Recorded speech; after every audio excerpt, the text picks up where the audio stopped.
Okay, so things are getting juicy. Beatrice, she's still going on and on about how she'll never marry any man. I mean, come on, right? She's so dramatic about it. Is it just me, or is she protesting a little too much? Meanwhile, she and Benedict are still locked in their usual "I can't stand you" routine. Classic. And while all that sass is flying around, Don John is out there stirring up even more trouble. At the masquerade ball, Claudio is pretending to be Benedict. Don't ask me why, it's a lie. And Don John, knowing full well it's actually Claudio, starts whispering little lies into his ear, telling him that Don Pedro is actually trying to steal Hero for himself. Yeah, total sabotage. And Claudio is just devastated, like sad puppy face, devastated. But luckily, Don Pedro clears things up, sets the record straight. And he says, "Dude, I was helping you, not stealing your girl." And guess what? Hero's all in. Leonardo already said yes. And now Claudio's back to being sunshine and hearts and ready to propose. And now that Claudio is back on cloud 9, he and the crew, I don't hear you.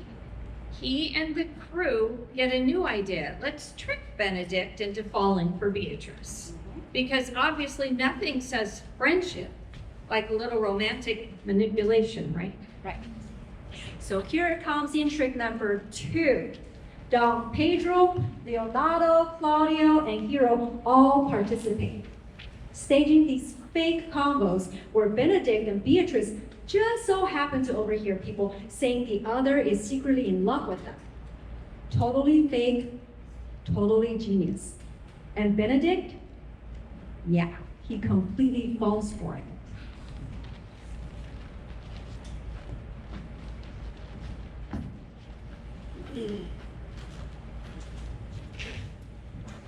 I have instructed Margaret to run into the main room where she will find Beatrice talking to Claudio and Don Pedro. She is to whisper into her ear this message. "Beatrice, Ursula and Hero are in the garden and they're talking about you. You need to sneak into the garden and hide among the vine arbor so you can overhear what they are saying." This is the task I sent Margaret to do. Now, Ursula, once Beatrice is hiding in the arbor, we'll walk casually up and down the aisle so she can easily overhear. We will talk only of Benedict. When I mention him, you must praise him like no other man in the world. We must talk about how Benedict is madly in love with Beatrice. We will be Cupid's little arrows using gossip and rumor. Here she goes. She's going in the arbor and she's trying to conceal herself from us. The best part of this little ruse is that she'll greedily take this bait. Do not worry, I will do my part full well. Here we go. Let's walk close to her so she can easily overhear our conversation. Oh, it's true, Ursula. Beatrice was too disdainful and scornful. She was often too much so. Are you absolutely sure Benedict loves Beatrice that much? Oh, that's what Don Pedro said. And so did my loving fiancé, Claudio. And did they ask you to tell Beatrice? Well, they did ask me to mention it to her, but I persuaded them that it is better to let Benedict wrestle with the situation.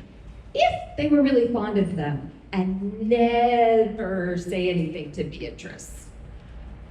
Why would you do that? Doesn't Benedict deserve good luck getting a wife as good as Beatrice? Oh, certainly he does.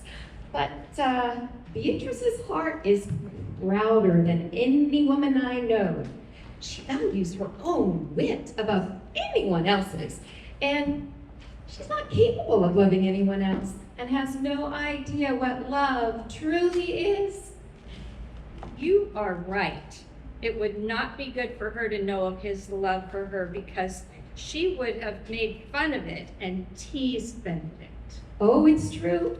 I have never seen any man smart, noble, young, and handsome that you would twist its features until he ended up looking bad. Beatrice literally turns every man inside out, never seeing his truth or virtue. Yes, that kind of pettiness is not admirable in a woman. Ooh, it certainly is not. But who would dare tell it to Beatrice? Even if I just spoke to her about it, she would mock and tease me incessantly and absolutely kill me with her wit. That is why Benedict must conceal his love for Beatrice, smother it, and let it waste away. Better to die alone than be mocked into rejection. Maybe you should tell her of his love and just see what she says. Oh, no. I would rather go to Benedict and advise him to temper his feelings. Surely I can make up some terrible things about Beatrice to put him off loving her. Oh, don't slander Beatrice like that. She is smart and cannot be without some level of good judgment. She might not refuse a rare gentleman like Benedict. Well, he would be the only man in Italy possible, besides my love, Claudio, of course. Please don't be angry for my saying, but Benedict is known throughout Italy as handsome, intelligent, and brave. Oh, yes, it is true. He has excellent credentials and reputation. And he deserves that excellent reputation. He earned it. Tell me, hero, when do you marry? Tomorrow and every day after. That's how I feel about marrying the man I love. Come on, let me show you some of my wardrobe, and you can give me your advice on what to wear. We got her in the trap. If so, one can never know where love actually comes from. Cupid's arrow are cleverly laid traps.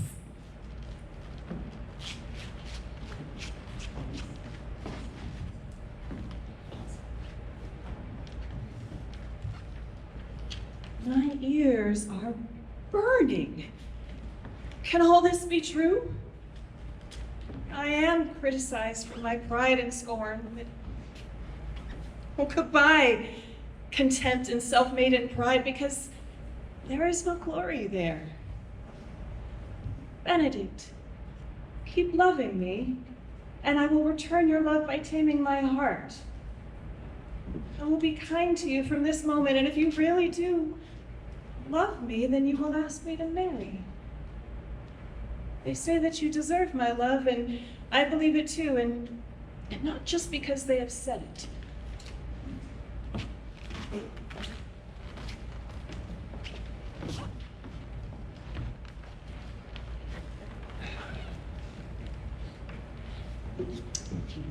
I will stay here this evening until you are officially married, Claudio. Then I'll be off to the next field of battle. I would like to go with you, Don Pedro, if you would allow it. No. That'd be a strain on a new marriage, like giving a child a new toy and not letting him play with it. I will only ask Benedict to go with me. From the top of his head to the soles of his feet, he's always joking and teasing. He has avoided Cupid's arrow so many times that Cupid has learned not to dare to shoot at him. Everything Benedict's heart thinks, his mouth speaks truthfully. My friends, I must admit, I am not the same as I've always been. Yes, it seems you're even sadder. Well, then I hope he is in love. No way. There is no way he could be touched by love. He looks sad and serious. He must need some money. I have heartache. Then see a doctor. Wait a minute. You have to take your medication like a man. Why are you moaning about an achy heart? Maybe your ache is caused by some poison or worms. Every one of you seems to know how to cure an ache except for the one who has it. I would like to repeat myself. I say he is in love. No, he is not in love. Unless you mean his love for strange appearances. He changes attitude as often as he changes his clothes. Judging by his appearance now, he is not in love, as you said. Well, if Benedict is not in love with any woman, you can't trust the usual signs. See, look, He cleans himself before going out so he looks more appealing. What of that? Has anyone seen him go to the barber? No, but the barber's helper has been visiting him. He's well groomed, he's shaved, and his whiskers are kept. Well, he does look younger than when he arrived because he shaved his beard. And he does anoint himself with cologne and lotion. Can you smell? That is solid proof. Benedict is in love. I said the biggest clue is a serious attitude. And when has he been known to care about his appearance or even wash his face? Yes, and to take great pains with his attire. It is the total package we see before us. I agree. It all adds up to the conclusion is Benedict is in love. And I know who loves him. I suspect I know too. And she is one who doesn't know him too well. No, but if she knows all of his faults and many, many bad qualities, and yet she still dies for his love. She will truly enjoy their intimate evenings together. This gossip does not help the ache in my heart. Then, Otto, please walk with me. I have a few words to share with you, and these children cannot hear. I bet my life he wants to speak to Leonato about Beatrice. Oh, yes, and by now, my hero and Ursula have laid out their part of the plan with Beatrice. When Benedict and Beatrice meet again, they will not be in such conflict. Hello there, gentlemen. Good day, brother. If you are available, I would like to talk to you, brother. Privately? If you prefer, but what I have to say involves Claudio. What concerns you? Are you planning on getting married tomorrow, Sure, Claudio? nobody does. I'm not so sure once he hears what it is I know. If there is any barrier to our marriage, I urge you to let me know what that is. Claudio, you may feel that I don't respect you, but hopefully, after what I tell you, you will change your attitude towards me. My brother, Don Pedro, holds you in high esteem and has helped you arrange your upcoming marriage. But there is an issue. Tell us your information. I will not delay and will make this short. It has been rumored for a long time. The lady is unfaithful. Are you speaking of Hero? Yes, even she, Leonardo's daughter. Your hero. Huh. Every man's hero. Unfaithful? The evidence is too strong and surely will expose her wickedness. She may be even worse than wicked. You don't have to take my word for it. Just come with me tonight and stand at her window. There you will see a man enter, even tonight, the night before the wedding. If you still love her after that, go ahead, marry her. But it might be more honorable to change your mind. Can this even be possible? I do not believe it. If you do not trust the evidence I can present tonight, then don't complain about her in the future. If you come with me, I will show you the proof positive. Then you could proceed accordingly. If I see anything tonight that convinces me not to marry Hero, I will shame her publicly tomorrow at the very ceremony that should have been us getting married. And since I assisted you in courting of Hero, I will join you in that shaming of her publicly. I will say no more and wait until I can show you the proof tonight. Stay calm and collected until midnight tonight and see the proof for yourselves. How quickly today has turned into a disaster. Mischief has ruined all of our plans. A catastrophe has been prevented, and it was all I can say, but I will show you the evidence.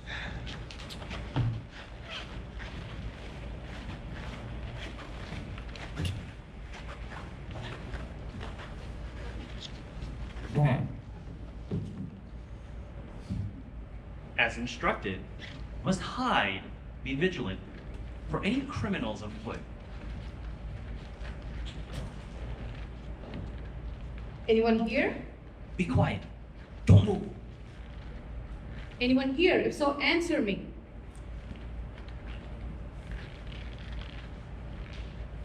For some reason, I thought I heard someone.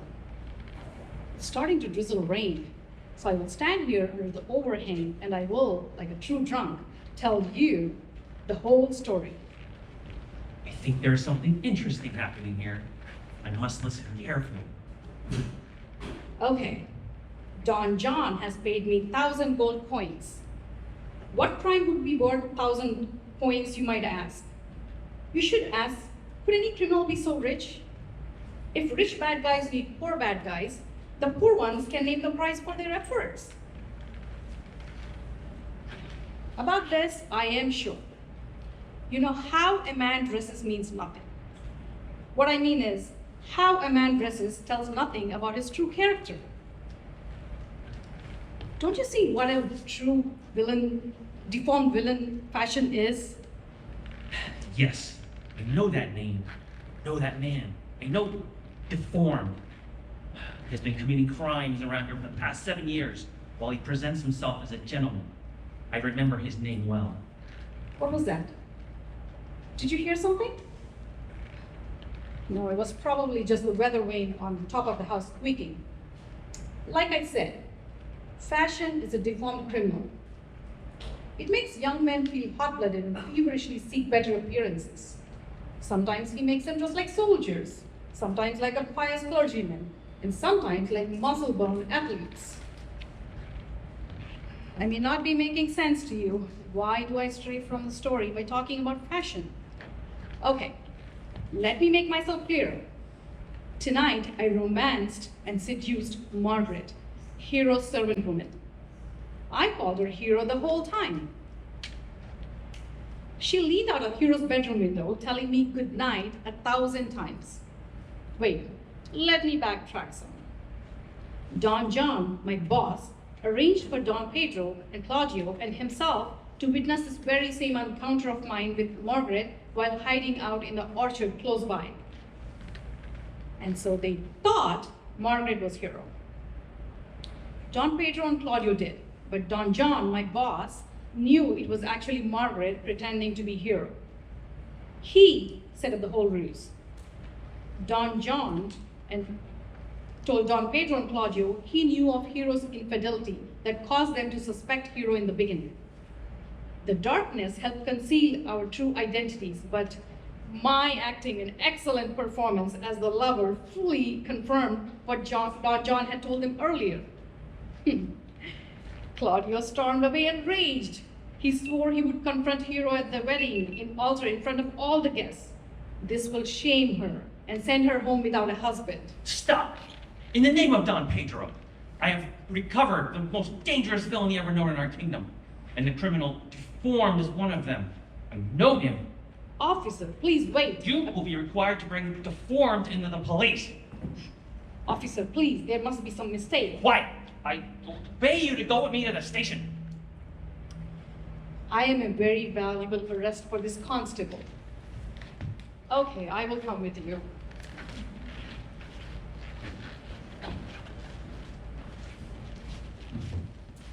Ursula has got to wake up my cousin Beatrice and tell her to get up and tell her to come here. The necklace you've chosen may not be the best. Oh, don't worry, Margaret. It'll be fine. Honestly, I don't think so, and I'm sure Beatrice will comment on it. Oh, well, Beatrice is foolish, and so are you. I will wear this necklace. I do like your hairstyle and the ornaments, but it would be better if your hair was a little darker color brown. Oh, your gown is fashionable. You know, I did see the gown worn by the Duchess of Milan at her wedding. I did hear that her dress surpassed all others. Truthfully, the Duchess's gown looked like a nightgown compared to your gown, but without that necklace. Well, I sure hope it will give me joy to wear it because I'm so excited and nervous. It will be even heavier soon with the weight of a man. Margaret, you are blasphemous. Have you no shame? Shame about what? Sex and marriage are both honorable even for a beggar. Your future husband is an honorable man. No one will be offended by my words as long as he is your husband. The right wife and the right husband work well together. Without the right husband, life is lighter. Just ask Beatrice. Here she comes. Good morning, cousin. Good morning, sweet hero. Beatrice, why do you sound so odd? Are you sick? You sound very different. I must be sick. I've never sounded like this. Maybe you should sing a little tune about love and lovemaking. You can sing about lovemaking. When you marry, if he is rich, you will make love with him whenever he wants. Never. I will be in control of the lovemaking. Cousin, it's almost 5 o'clock and you should already be ready. You know I do not feel well today. Are you feeling a need for a hawk, a horse, or a husband? They all give me a headache. Maybe you cannot trust your feelings. And what do you mean by that, Margaret? Oh, nothing. But I hear everyone seeks their heart's desire. Did you see the beautiful gloves that Don Pedro sent me as a wedding gift? They are perfumed already. I have a stuffy nose. I can't smell anything. Oh, just like an old maid and already stuffed. Now that is a nice way to catch a cold. I will restrain myself from kicking you. Since when did you develop such a quick wit? Since you've lost your own wits, doesn't it become me? That isn't seen enough. You should wear it more prominently, like a jester wears a funny hat. Oh, I am really sick. You should get some medicinal herbs like Cardus benedictus and press them to your chest. It will calm that faintness of heart. Oh, and with that comment, you pricked Beatrice severely. Cardus benedictus on my heart? Why do you make such a suggestion? Nothing unusual. Maybe you think I think you're in love. Oh, it is not my place to think so boldly. You may be in love, you will be in love, or that you can even be in love. All I know is that Benedict used to be the enemy of love, but now he says he is in love unabashedly. Now, how you will be converted to love, I do not know, and yet you do see with your eyes like all other women. Margaret, why are you talking so crazy? I do not talk falsehoods, nor do I talk at a fast gallop. Now, Hugh, you must leave this room. Don Pedro, Claudio, Benedict, Don John, and all the gentlemen of the town have come to take you to the church. Well, help me get finished dressing and quickly.